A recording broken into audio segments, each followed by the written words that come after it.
Estimados estudiosos, sean todos bienvenidos a nuestra sesión sincrónica del módulo número 1, del aula Economía Colombiana. El día de hoy, pues estaremos desarrollando esta sesión sincrónica de acuerdo a lo que teníamos estipulado dentro de nuestro plan de formación y cronograma de actividades del curso. Eh, Dentro o durante el desarrollo de la sesión sincrónica, como seguramente ustedes lo conocen, yo voy a compartir una presentación que tengo preparada sobre las temáticas a trabajar. Las sesiones sincrónicas se dividen en dos momentos. Un primer momento en el cual pues, precisamente yo realizo una presentación sobre diferentes temáticas y conceptos que trabajamos nosotros en cada uno de los módulos. Y habrá un segundo momento en el cual pues, daré el espacio para que ustedes allí puedan presentar sus preguntas, las inquietudes que tengan precisamente sobre esas diferentes temáticas que vamos desarrollando y que vamos trabajando a lo largo del curso. Como elemento inicial, recordemos que este módulo número 1 se denomina Características de la Economía Colombiana. Quien les habla, su docente, John Jairo Arias Gómez, docente que los está acompañando en el desarrollo de esta asignatura. Esta sesión sincrónica tiene como objetivo aclarar algunos conceptos relacionados y características puntuales de la economía colombiana.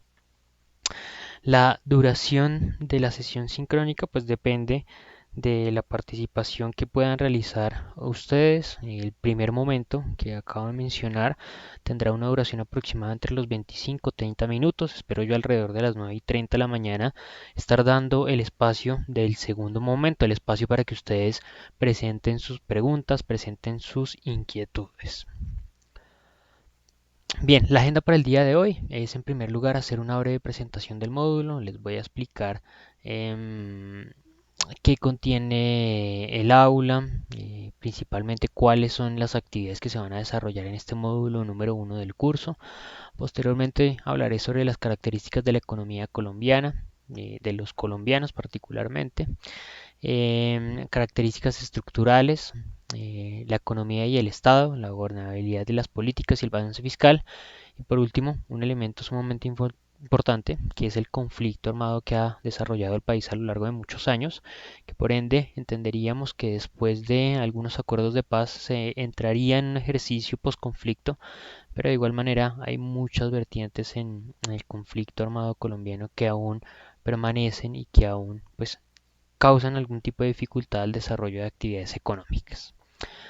Este módulo número 1, como lo hemos venido mencionando, se denomina características de la economía colombiana y busca que ustedes puedan identificar las características económicas del colombiano promedio y sus implicaciones en la actividad económica. Para este módulo número 1 tenemos planeado el desarrollo de dos actividades principalmente. Voy a dirigirme directamente a la plataforma. Recuerden que ustedes pueden ingresar al curso. Una vez en el curso se van a dirigir a esta pestaña módulos. En esa pestaña módulos van al módulo número 2, que es la guía didáctica, y dentro de la guía didáctica ustedes van a poder consultar el plan de formación y cronograma de actividades. Recuerden que dentro de nuestro curso las actividades tienen apertura y cierre a las 8 de la mañana en los días que están estipulados acá abajo en este cronograma. Bien, para la actividad número 1, que es el foro Evaluación Económica, Economía Colombiana desde 1980 hasta hoy, la misma estará habilitada hasta el próximo día, lunes 9 de noviembre a las 8 de la mañana. Esa es la fecha límite de presentación y desarrollo de esa actividad. A partir de esa hora y de ese día se habilitará la segunda actividad del curso, que es esta evaluación del módulo número 1, la cual estará habilitada desde ese próximo lunes 9 hasta el día lunes 23 de noviembre, día en el cual pues, cerrará esa actividad. De igual forma, a las 8 de la mañana. Con estas dos actividades estaremos cumpliendo el 50% de desarrollo del curso para finalmente ingresar a este último apartado del aula para que ustedes desarrollen ese último 50% con las últimas dos actividades. Bien,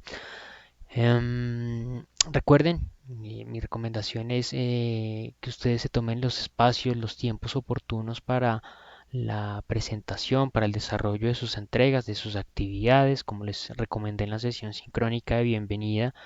Les sugiero que no esperen hasta el último día, hasta el último momento para desarrollar sus entregas, para entregar sus actividades, porque cualquier tipo de inconveniente que se presente, como una caída del internet, la caída de la energía eléctrica, el bloqueo del computador, a última hora, pues simplemente los lleva a que ustedes no puedan presentar esa entrega y por ende no se tenga en cuenta esa actividad como entregable, ¿no? Como parte del criterio de evaluación del curso.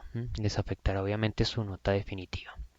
Bien, en primer lugar, hablemos sobre las características económicas de los colombianos. Acá en pantalla ustedes encuentran algunos textos importantes que se han venido desarrollando alrededor de las características de los colombianos promedio. Vamos a visualizar cada una de ellas y vamos a tratar de realizar un análisis simple del comportamiento que ha sido estudiado y ha sido encontrado sobre los colombianos, sobre las características que tiene el colombiano en su comportamiento económico, que por ende obviamente definen en gran medida el comportamiento en términos generales que puede llegar a tener el país. El colombiano, aunque sabe leer y escribir al igual que el 91% de sus compatriotas, solo ha recibido algo menos de 6 años de educación, lo cual implica apenas la culminación de la primaria. Uno de los elementos significativos en nuestra nación es el estudio y el acceso a los diferentes programas académicos que se pueden encontrar en el país. Comúnmente encontramos diferentes programas, diferentes opciones educativas que surgen dentro de la nación, pero de cierta manera llama también la atención a orientar ese tipo de ejercicios, ese tipo de actividades a otro foco. En realidad, ¿qué estamos desarrollando, qué estamos haciendo con esos programas académicos? Comúnmente nosotros estamos identificando cada día más ejercicios de educación tipo virtual, de educación en diferentes institutos, en diferentes academias, que están más que todo orientados a alcanzar títulos académicos para el ingreso a la actividad laboral. No están orientados precisamente a desarrollar competencias, desarrollar herramientas y habilidades que tengan impacto significativo dentro del mercado laboral colombiano. Estamos trabajando en muchas ocasiones para alcanzar títulos simplemente sin llegar a adquirir ningún tipo de conocimiento significativo y de profundidad. Esos son los elementos realmente más determinantes en los tipos de estudio académico que actualmente se están desarrollando en muchos apartados del país. Y en eso también tiene obligación y responsabilidad los estudiantes. Los estudiantes son los realmente responsables de desarrollar ese contenido académico. Las universidades de cierta manera están allí para ofrecer las herramientas, para ofrecer el contenido, para ofrecer el conocimiento, para poner a disposición de los estudiantes esas diferentes herramientas que les van a permitir desarrollar esas competencias. Pero en realidad quienes desarrollan ese trabajo, quienes en realidad son capaces de dar alcance a esos resultados es propiamente los estudiantes. Es una responsabilidad que cada uno tiene para con su formación académica. Los estudiantes no los hace la universidad, en realidad la universidad los hace los estudiantes. Tengan en cuenta eso, inclusive en el desarrollo de sus actividades académicas, ¿no? Es una reflexión que cada uno podría realizar sobre cómo está desarrollando su ejercicio académico. Y esto puntualmente va orientado a aquellos escenarios en los cuales no se toma con responsabilidad la entrega de actividades, no se toma con responsabilidad el seguimiento de los diferentes eventos del curso, también no se asume la responsabilidad de ese ejercicio de autoaprendizaje que es obligatorio, por ejemplo, en estos escenarios virtuales. Esto es lo más significativo en este punto de el ejercicio educativo nacional. Obviamente todos conocemos que a nivel general, Colombia necesita emprender y poder desarrollar ejercicios mucho más significativos en aspectos de educación nacional. Todos conocemos los resultados que año tras año el país alcanza cuando se compara con otros países a nivel educativo, ¿no? Los resultados En primer lugar, se está consiguiendo desarrollar cada vez más el acceso a diferentes poblaciones a la educación, pero en realidad esa educación no es de calidad. El colombiano promedio no ahorra. Los cambios en su ingreso reflejan cambios en el consumo. Más aún, su consumo se ha vuelto más volátil en los últimos años. Por ejemplo, según cifras de cuentas nacionales, la recesión de finales de los 90 redujo en un 10% el consumo promedio de los colombianos. Y esto va en relación a características típicas que uno encuentra en el colombiano promedio. El colombiano promedio gana 1.000.000 y se gasta 1.000.000. Y al siguiente mes empieza a ganar 2.000.000 y está gastando 2.000.000. Y al tercer mes resulta que pudo mejorar su trabajo y ya no gana 2.000.000 sino gana 3.000.000 y ahora gasta 3.500.000. Esa es una característica típica del colombiano. El colombiano gasta en relación a lo que gana y no tiene una cultura de ahorro, no tiene esa característica de prever hacia futuro, de tratar de tener un plan de vida, un plan, proyecto a desarrollar a futuro, sino que simplemente el colombiano promedio vive del día a día. Si hoy gana 1.000.000 de pesos, se gasta el 1.000.000 de pesos. Si mañana se gana 5.000.000 de pesos, se gasta los 5.000.000 de pesos. Su gasto o su característica de consumo está directamente relacionada con el ingreso que recibe en cada uno de los periodos que tiene. Los colombianos con educación secundaria completa ganan el doble frente a quienes no la tienen. Los que cuentan con una formación técnica, el triple. Y los que logran culminar un ciclo profesional pueden ganar hasta 7 veces más. Por esto es que simplemente se ha desarrollado esa cultura y ese interés por alcanzar títulos académicos, porque las organizaciones, las empresas también eh, están orientadas o reflejan este tipo de iniciativas dentro del mercado laboral colombiano. El interés por contratar individuos que tengan títulos académicos, más allá de validar si cuentan o no con las competencias. Se está contratando o se está ingresando personal a las organizaciones por títulos, por diplomas, por certificados académicos, más que por validar si esa persona cuenta o no con las competencias que requiere un cargo en específico. Y faltaría acá a nivel nacional también validar efectivamente para qué cargos específicos se requieren algunas formaciones académicas o no. Es decir, para algunos cargos puntuales se van a requerir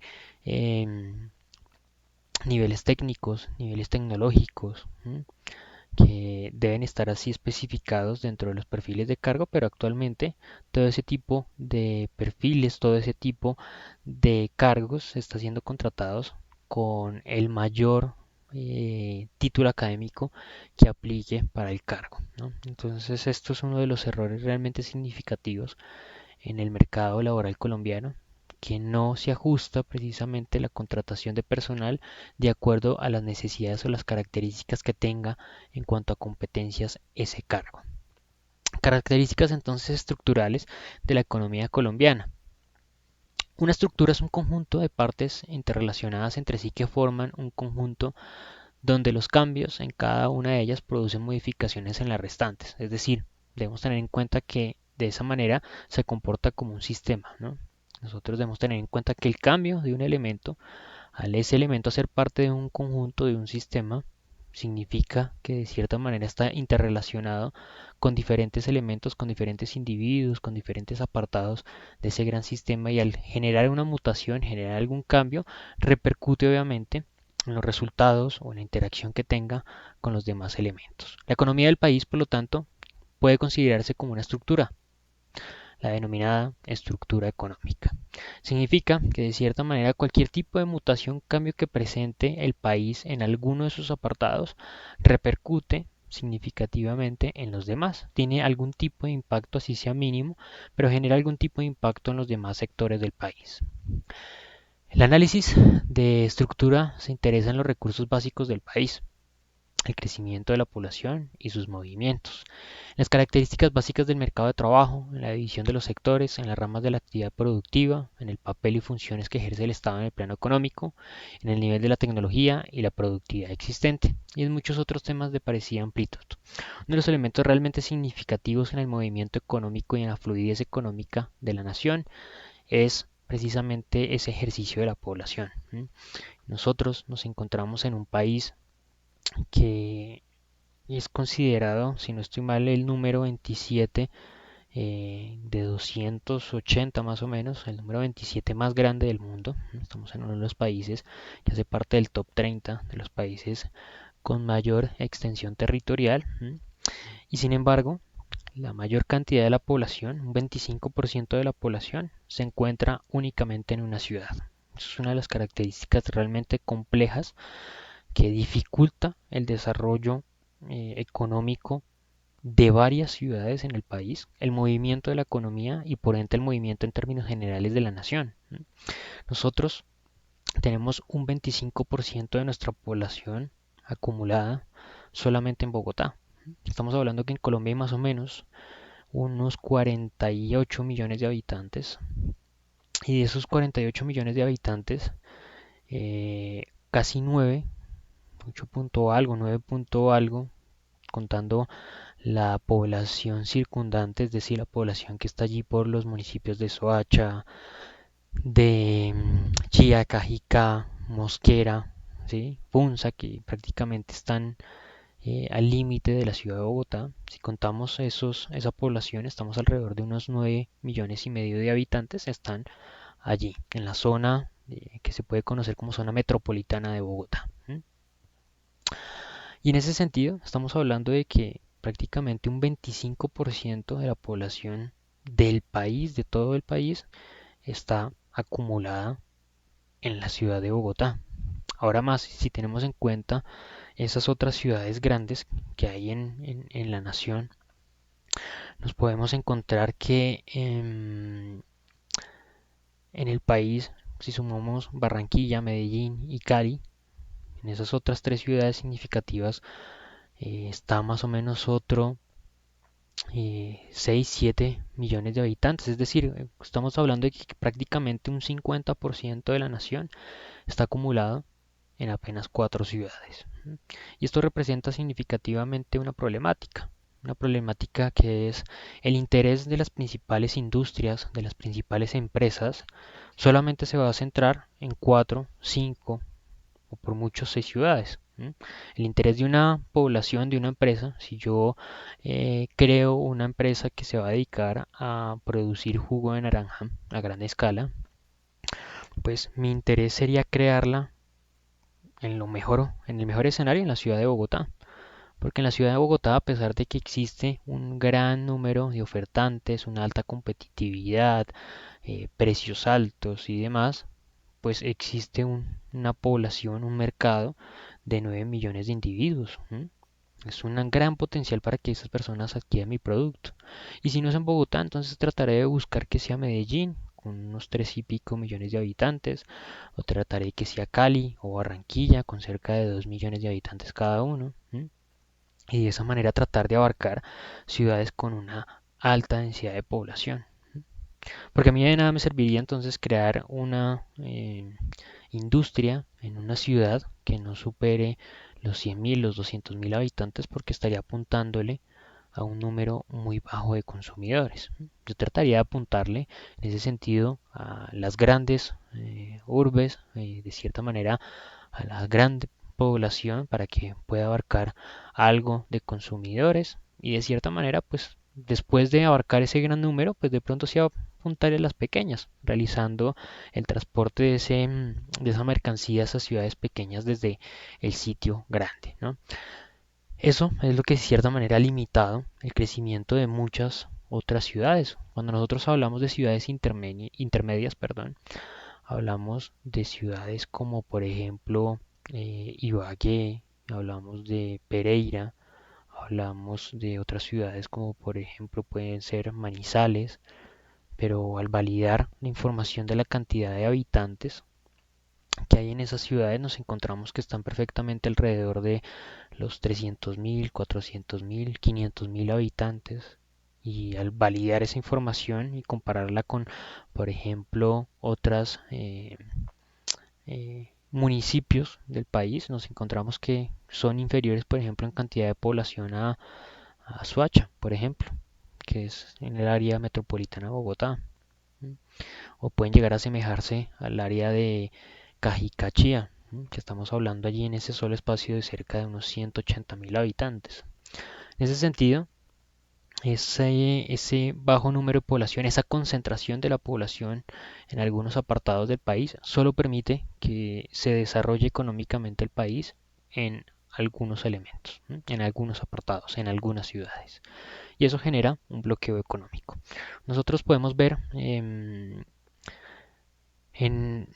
países, en federaciones, por ejemplo, donde funciona precisamente ese ejercicio de separar esos espacios y esos poderes económicos, cómo el crecimiento pues, se da de mejor forma, ¿no? De mayor manera, a partir precisamente de existir esos grandes conglomerados, esos grandes grupos urbanos en varias zonas de los países, lo que permite que exista una gran diversidad de industrias, una gran diversidad de ofertas, que la economía se mueva de un lugar a otro y que en términos generales los países puedan crecer económicamente. Es un problema en Colombia, un problema que no es nuevo, es un inconveniente que ha tenido un desarrollo de más de 200 años perfectamente desde la estructuración del país. Se ha centralizado la economía únicamente en las ciudades principales y eso es una real dificultad que no se evidencia cómo se le va a dar solución y cómo vamos a cada vez centralizar más la economía y más la población en la ciudad de Bogotá. No sé hasta qué punto vamos a llegar. Podemos llegar a futuro perfectamente a que la población, el 50% de la población en Colombia solamente está en la ciudad de Bogotá. Bien, entonces, ¿qué productos y sectores económicos normalmente se encuentran dentro de Colombia? Existen principalmente unos motores que mueven el país, se puede decir.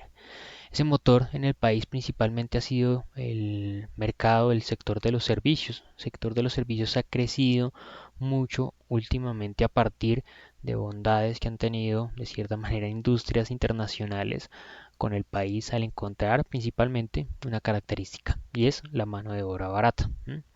El sector agropecuario ha visto significativamente una disminución.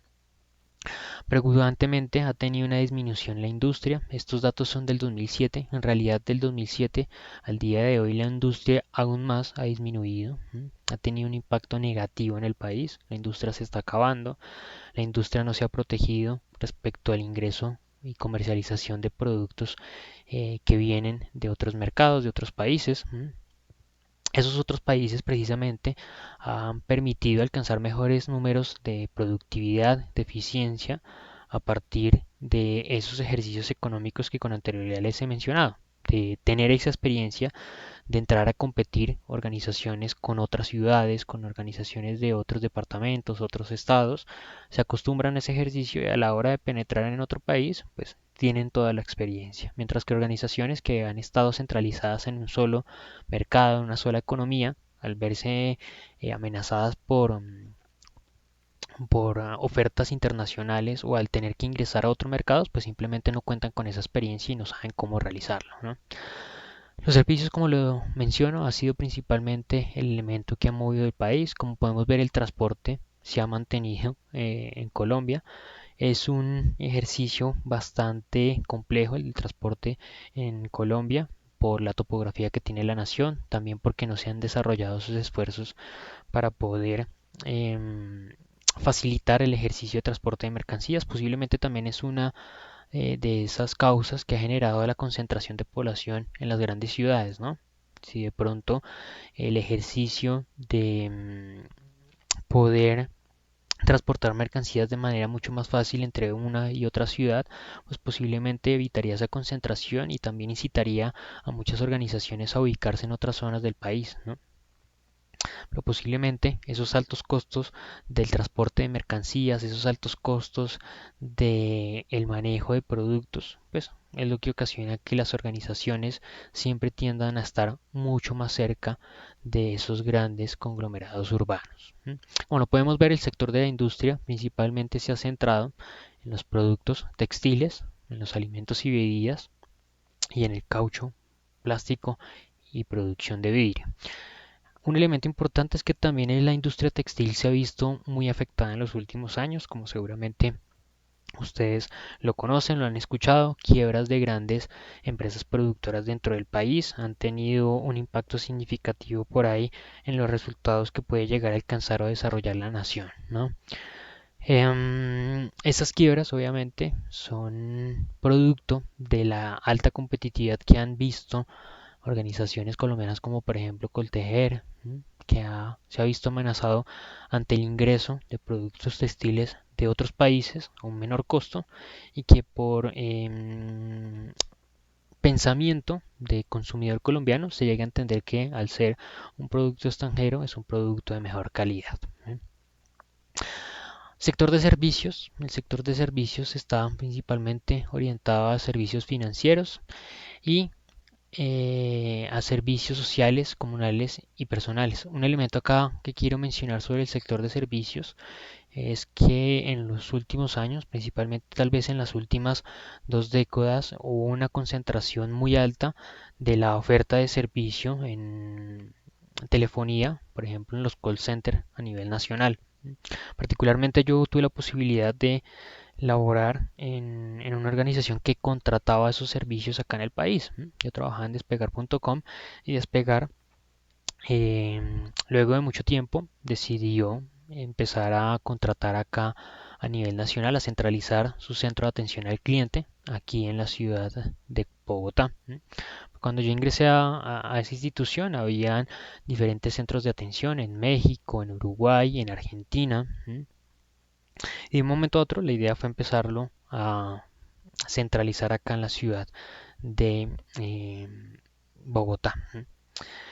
El discurso siempre era el mismo, se mencionaba que se contrataba acá en Bogotá porque los consumidores preferían el acento de los colombianos, que era mucho más amable para eh, los diferentes consumidores de diferentes países a nivel latinoamericano e incluso europeo, pero la verdad solamente la conocíamos algunos trabajadores de la empresa, que era la mano de obra barata, ¿no? Era muy distinto contratar acá en Colombia a un costo bajo, mientras que en otros países como por ejemplo México o Uruguay, el mismo Ecuador, el salario mínimo era mucho más alto que el que se establece acá en Colombia. Entonces este tipo de características de cierta manera promueve la economía, pero también dificulta el comercio o el manejo de dinero por parte de los colombianos. Es decir, lo mencionado por ejemplo Pepe Mujica en uno de sus tantos discursos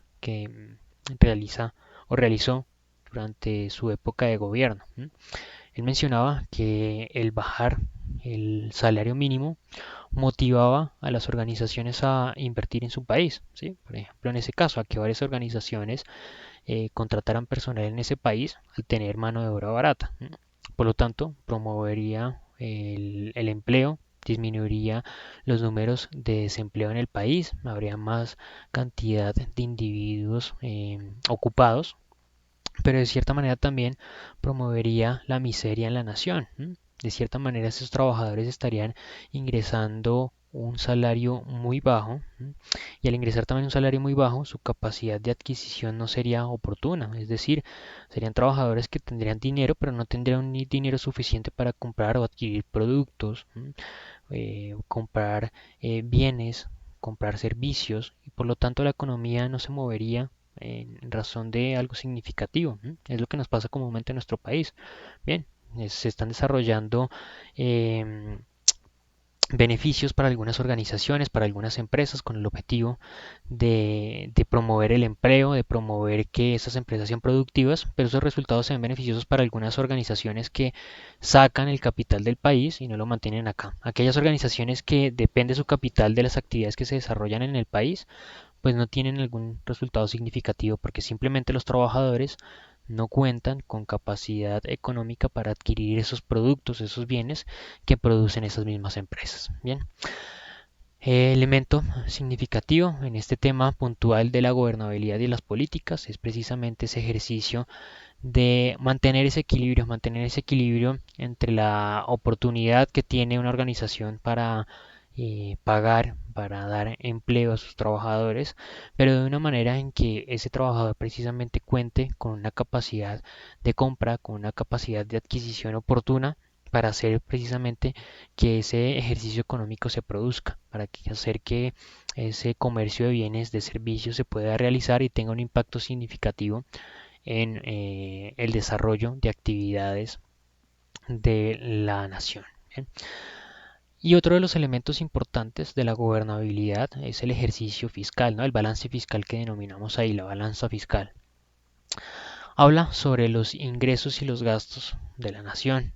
Y este es uno de los principales eh, problemas también de nuestro país, este déficit fiscal, y nos llama un poco la atención particularmente en esta época de pandemia, ¿no? Porque el país o el gobierno ha tomado la decisión de realizar grandes inversiones, como lo es subsidiar algunas nóminas de unas empresas, como lo es también adelantar pagos de primas, como lo es subsanar a partir de algunos subsidios, digamos, la problemática que se está presentando en la nación, hacer grandes inversiones en elementos hospitalarios, que se invierten a partir de dinero público o dinero del Estado para entes privados, ¿no? Quienes finalmente se van a beneficiar o van a dar uso de esos elementos van a ser instituciones privadas. Y esto pues hace pensar algo, y es que precisamente se ha hecho una gran inversión económica que tiene que salir de algún lado. Y esa salir de algún lado pues principalmente va a salir es del bolsillo de los colombianos, del pago de impuestos, del pago de precisamente esas obligaciones tributarias que van a devolverle ese dinero a la nación, ¿no? Constantemente nosotros nos hemos acostumbrado a encontrar ese nombre que aparece allí, el déficit fiscal, es precisamente porque la nación gasta más dinero del que puede gastar, ¿no? Del que ingresa. Lastimosamente en el país siempre se ha entendido que el principal ingreso que puede tener el Estado de la Nación es a partir del pago de impuestos. No está mal, así debería realizarse, pero con un pago de impuestos justo, ¿no? Donde quienes mayor ingresan sean quienes mayor pagan y que eso aplique también para las organizaciones. Lastimosamente en el país hay un montón de prebendas, hay un montón de escapatorias que se han creado en las leyes para que simplemente, por ejemplo, las grandes organizaciones no se vean en la obligación de pagar tributo, de pagar impuestos, precisamente con motivo o con idea de hacer eso que hace unos minutos mencioné, ¿no? De promover que ellos generen el empleo en el país, pero en definitiva pasa ese círculo vicioso que les acabo de mencionar y que mencionaba Pepe Mujica en sus discursos. La empresa ingresa al país, hace inversión, contrata personal, la empresa no paga impuestos, pero sí los pagan los trabajadores que reciben una miseria posiblemente de pago. Entonces, quienes están motivando, quienes están impulsando la financiación de ese Estado es únicamente los pequeños y bajos trabajadores que soportan el gran peso económico del país. Y este peso debería ser desarrollado de una manera equitativa entre los diferentes participantes del mercado económico colombiano. Bueno, mis estimados estudiosos, sobre el conflicto armado creo que podremos hablar un poco más en la siguiente sesión sincrónica, cumpliendo con el tiempo de desarrollo de la sesión. Este sería el espacio para que ustedes pudiesen presentar sus dudas o inquietudes. Recuerden, de igual forma, esta sesión sincrónica quedará allí grabada en la plataforma Big Blue Button y de todas maneras yo voy a realizar una grabación de respaldo en esta plataforma OBS Studio para cargarles a ustedes en este apartado de la sesión sincrónica, en este módulo de sesiones sincrónicas que ustedes encuentran en la plataforma. Allí yo voy a cargar acá la sesión sincrónica del día de hoy. Bien. Y cualquier duda, cualquier inquietud, por favor escríbanme por medio del correo electrónico de la plataforma. Yo estaré ya atento a responder cualquier duda, cualquier inquietud que ustedes tengan. A todos muchísimas gracias y nos encontraremos entonces en la siguiente oportunidad. Una feliz tarde, feliz fin de semana para todos. Hasta pronto.